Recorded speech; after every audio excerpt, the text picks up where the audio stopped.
ጤና ይስጥልን ወዳጆቻችን፣ እንዴት ሰንብታችኋል? ለዛሬ ያዘጋጀንላችሁን ተጋበዙልን። ቻናላችንን ሰብስክራይብ በማድረግ አበረታቱን። እናመሰግናለን። ግብፃውያን የአባይ ወንዝ ለናይል የሚያበረክተው የውሃ ድርሻ ትኩረት እንዲሰጠው አይፈልጉም። ይልቁንም የአባይ ምንጭ የሆነችውን የኢትዮጵያን መቆጣጠር ህልማቸው ሆኖ ቆይቷል። ላሟ የሌላ ሆና ወተቷን ብቻ መጠበቅ ዋስትና የለውም ብለው ሲያስቡ ቆይተዋል። ላሟን ለመቆጣጠር የሁሌም ምኞታቸው ሆኖ ቀረ።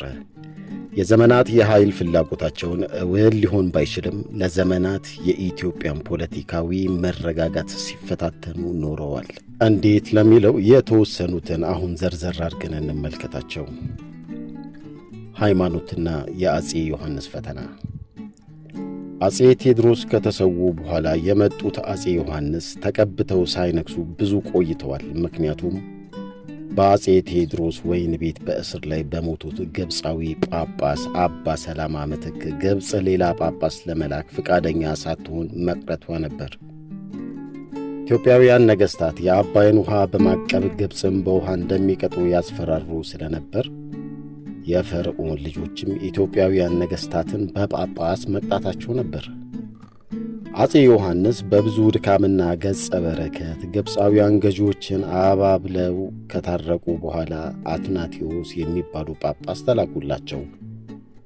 በጳጳሱ ተቀብተው በ1880 ዓመተ ምህረት ንጉሠ ነገሥት ሆኑ። በሃይማኖት አጥባቂነታቸው፣ በለስላሳ የውስጥ ፖለቲካ ርዕዮታቸው፣ እርቅን፣ ሰላምንና ይቅር ባይነትን በመምረጣቸው የሚታወቁት አፄ ዮሐንስ በግብፃውያን በብዙ ተፈትነዋል። ፈተናዎቻቸው በብዙ መልኩ ከመንፈሳዊነታቸው ጋር የተያያዙ ነበሩ። በጳጳስ ሳይቀቡ ላለመንገስ ወስነው መቆየታቸውም በትዕግሥትና በጽናት ያለፉት የመጀመሪያው ፈተና ነበር። አፄው ለውጭ አገር መሪዎች ይጽፏቸው የነበሩ ደብዳቤዎች የበረታ ሃይማኖታዊነታቸውን ያሳዩ ነበር። በዘመናቸው ቤተ ክርስቲያንን በማነጽ ብዙ ሰርተዋል። በወር 44 በዓላት እንዲከበሩ በማድረግ የእሳቸው አስተዋጽኦ ጉልህ ነበር። መንፈሳዊ ምግባር ለሥራና ለአገር ልማት ሊሰጥ የሚገባውን ትኩረትም ጎርቶታል።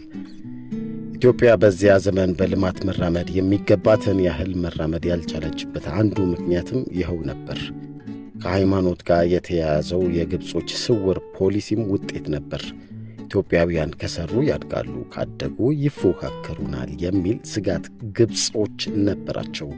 በረቀቀ ዘዴ ስንፍናን አስፋፍተውብናል። አፄ ዮሐንስና የጦርነት ዋዜማ። አፄ ዮሐንስ ወደ ሥልጣን ሲመጡ ኢትዮጵያ ዳግመኛ ወደ ዘመነ መሳፍንት አዙሪት እያመራች ነበር። በመሆኑ የአፄው የውስጥ ፖሊሲ ማዕከላዊ መንግሥት ለመፍጠር ጸረ መሳፍንት ትግል መቀጠል ሲሆን የውጭ ግንኙነት ፖሊሲያቸውን በተመሳሳይ ሃይማኖት ከሚከተሉ የአውሮፓ ሀያላን መንግሥታት ጋር ግንኙነትን በመፍጠር ለውስጥ ፖሊሲያቸው ማስፈጸሚያ ቁሳዊና ሞራላዊ ድጋፍ ማግኘት ነበር።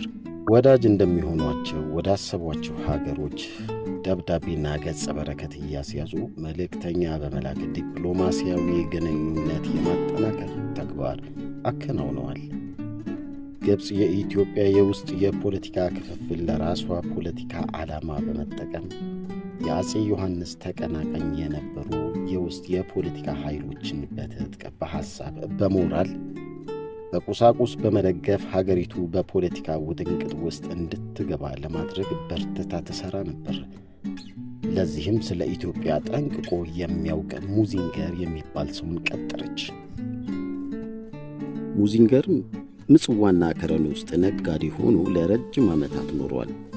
ከአካባቢው የአንድ ጎሳ ባላባት ልጅ አግብቷል።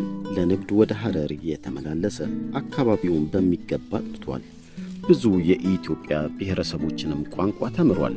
በኢትዮጵያ የነበሩ ወደ 40 የሚጠጉ አውሮፓውያንን አፄ ቴዎድሮስ አስረው በነበሩ ጊዜ በዲፕሎማሲያዊ ድርድር ለማስፈታት ለመጣው የእንግሊዝ መልእክተኛ ቡድን መንገድ በመምራት ስንቅ በማቅረብና የአካባቢውን ሕዝብ በማስተባበር እንግሊዞችን በማገዙ በእንግሊዞች ታማኝነትን ተጎናጽፏል። በጀነራል ናፒር ወረራ ጊዜም ከወራሪው ኃይል ጋር አብሮ ዘምቷል። የናፒር ጦር ከኢትዮጵያ ሲወጣ የሰይጣን ፈረስ የሰይጣን ቁራጭ አጼ ዮሐንስ ያወጡለት ስም ነው ኢትዮጵያ ውስጥ ቀረ። አጼ ዮሐንስን ገና ደጃዝማች ከነበሩ ጊዜ ጀምሮ ተዋውቋቸው ወዳጅ አድርጓቸው ነበር። እሳቸውም ከብዙ የውጭ መንግስታት ጋር በማስተዋወቅ እንደሚረዳቸው በመገመት ዓላማቸውን እስከደገፈ ድረስ ከሰይጣንም ለመዋዋል ወስነው አቅርበውት ቆዩ። ሙዲንገር የማያውቀው የአውሮፓ ባለስልጣን የማይወዳጀው መሪ እንደሌለ በቅቤ አንደበቱ በእሳተ ምላሱ እያቀለጣቸው የአጼውን ፍጹም ታማኝነት መስሎ ገባ። አጼ ዮሐንስ ከነገሱ በኋላ በራስ ማዕረግ የበጎስ የሐባብና የመንሳ ገዢ አድርገው እንዲሾሙት ለምኗቸውም ነበር፣ ግን አልተሳካለትም። እዚህ ላይ አጼው ብልጥ ሆኖ የፈረንሳይ መንግስት በአፍሪካ ቀንድ ቅኝ ግዛት የመፍጠር ፖሊሲዋን ለመተግበር አካባቢውን ጠንቅቆ የሚያውቅ ሰው እየፈለገ የነበረበት ወቅት ስለነበር ፖለቲካን የማባዛትና የመፍተል ችሎታው ከፍተኛ የሆነውን ሙዥንገር ራሱን በራሱ እጩ አድርጎ አቀረበ። የፈረንሳይ መንግስትም በደስታ ተቀበለው። ከዚያም ሙዚንገር በኢትዮጵያ የፈረንሳይ ካቶሊክ ሚስዮናዊ አስተባባሪ ሆኖ ተሾመ።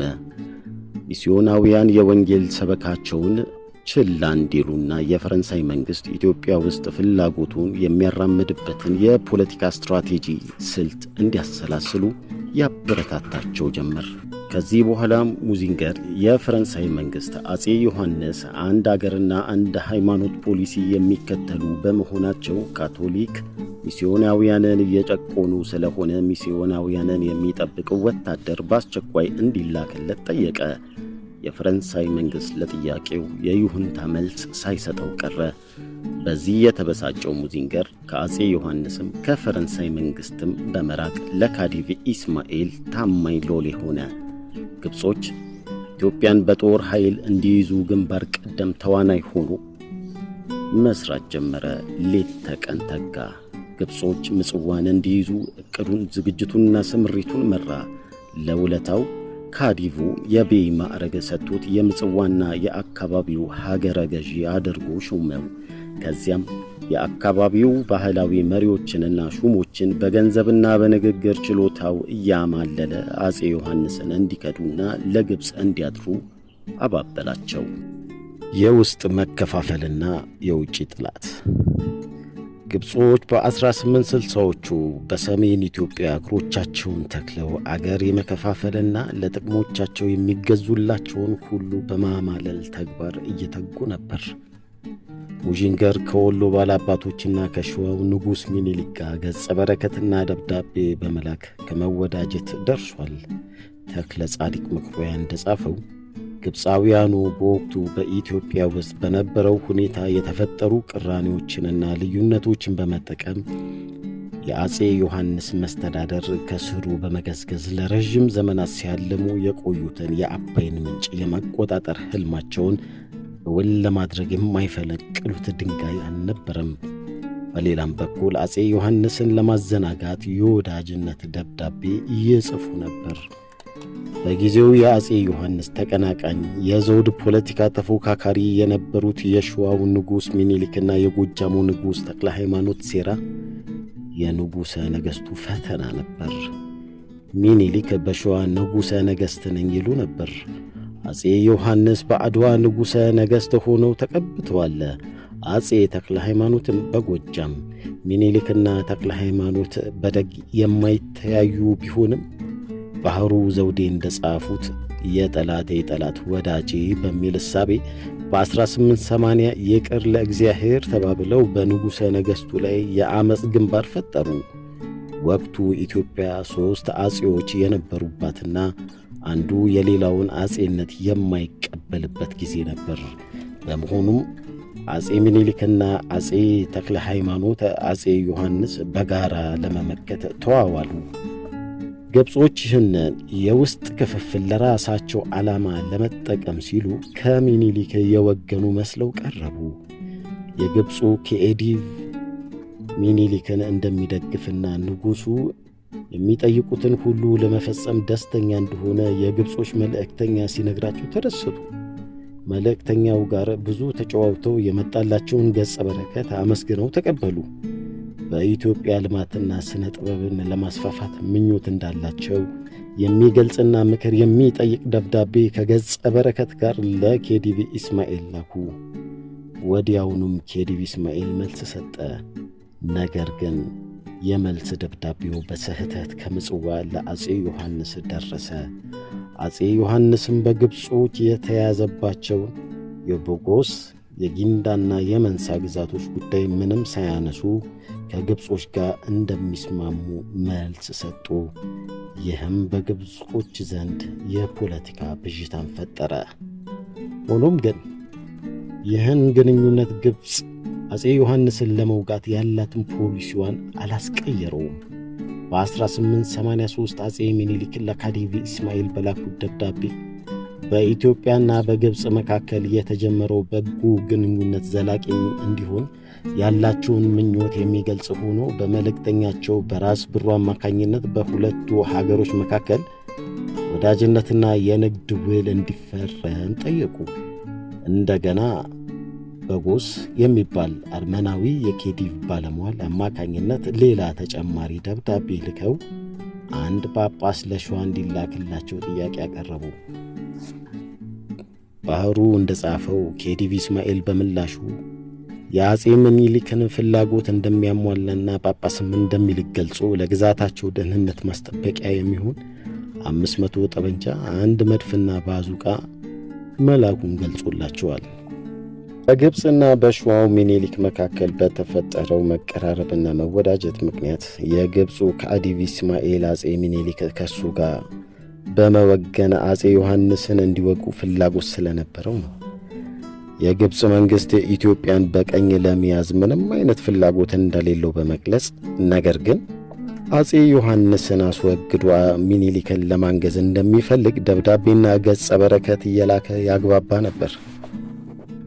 አጼ ሚኒሊክ ምንም እንኳን የአጼ ዮሐንስን ንግስና ለራሳቸው የማድረግ ምኞት ቢኖራቸውም የግብጽ ገዢዎች ብዙ ሀብት አፍስሰው ጉልበት ጨርሰውና የዜጎቻቸውን ሕይወት ከፍለው ኢትዮጵያን ከአጼ ዮሐንስ አሳልፈው ለእሳቸው እንደሚሰጧቸው ቃል ሲገቡ በልባቸው ያለው ሐሳብ ኢትዮጵያን የመቆጣጠር ፍላጎት እንደሆነ ሚኒሊክ በሚገባ የሚያውቁ ቆቅ ሰው ነበሩ።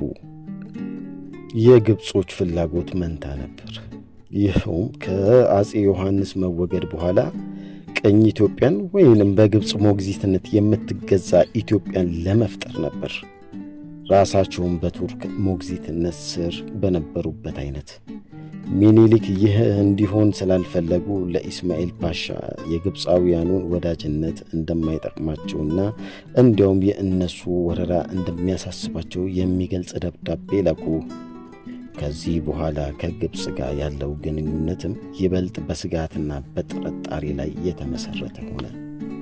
ግብጾች ጸረ አጼ ዮሐንስ አቋም የነበራቸውን እንደነ ደጃቹቤ፣ ደጃዝማች ወልደ ሚካኤል፣ ራስ አርያና ሌሎችን በማስታጠቅ ገንዘብ በመርጨትና ከጂዎችን በባንዳነት በማሰማራት ጸረ አጼ ዮሐንስ ተግባር በማጠናከር ለንጉሠ ነገሥቱ የጎን ውጋት ሆኑ።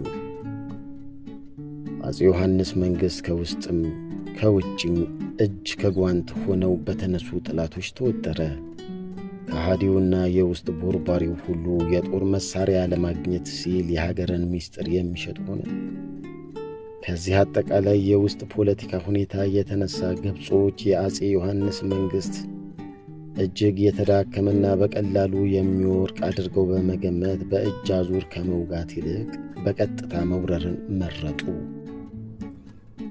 ለጦርነት የማይቸኩሉት አጼ ዮሐንስ የግብጽ ወራሪዎችን በጦር ሜዳ ገጥመው ድል በድል ላይ የተጎናጸፉትና ግብጾች ኢትዮጵያን ለመቆጣጠር የነበራቸውን ሕልም ያመከኑት አጼ ዮሐንስ ወደ ጦርነት ከመግባታቸው በፊት ከውጭም ከውስጥም ጠላቶቻቸው ጋር ሰላም ለማውረድ ያደረጉት አስተውሎት የተሞላበት አያያዝ የሚደንቅ ነው። እንደ እሳቸው ፍላጎት ቢሆን ኖሮ አንድም ውጊያ ባልተካሄደ ነበር። ሆኖም ኢትዮጵያውያን ተከፋፍለዋል፣ ተዳክመዋል ብለው ያሰቡት የሀገሪቱ ጠላቶች ሰላምን ሳይፈልጉ ቀሩ። ጦርነቶቹም ተካሄዱ። የአባይን ሸለቆ ለመቆጣጠር የታለመው ሕልም በጀግናው ንጉሥ መከነ። ሕልሙ ግን ዛሬም አልሞተም። ሀገሩን ከጠላቶች መጠበቅና የክፉ ሕልመኞችን ምኞት ማምከን የትውልዱ ግዴታ ሆኖ ቀጥሏል። ወደፊትም ይቀጥላል። የዛሬውን በዚህ ጨርሻለሁ።